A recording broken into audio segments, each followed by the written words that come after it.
Okay, we have a few more judges, I promise. Will be short presentations, but we have to give respect to everybody who's coming to our club, so they will come again, and they will know that like it's important to come to our club, to speak to you. So. Can I now have a donut? You can have, yes.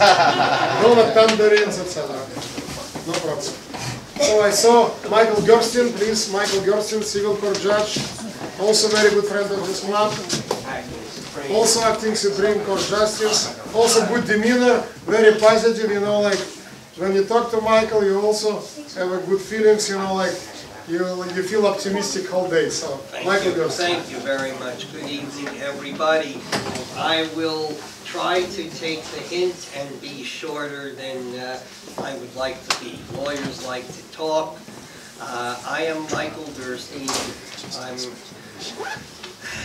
on the bench since 2006. I was elected in 2005. I don't know if our Councilman Chaim Deutsch remembers this, but before he was a councilman, he was the head of the showroom, and he wrote a very nice letter supporting me. I was re-elected 2 years ago in 2015. I spent over a decade, even though I was elected to civil court, I spent over a decade in criminal court, but I'm now in my second year doing civil cases. I have a deep connection to this district. I never actually lived in the district, but when I grew up, I lived about 5 blocks east of the district, between Avenue V and Avenue W, across from the Sheep's Head Nostrum projects.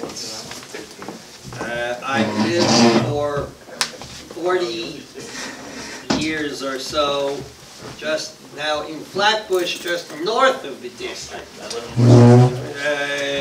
Just on the other side, if you know the Long Island Railroad cut. I went to Sheep's Head Bay High School, Brooklyn College, because, as my mother and father said at the time, it was free, and by the way, you live at home. I went to NYU Law School. I practiced law with firms and as a solo practitioner for 30-odd years before I went on the bench.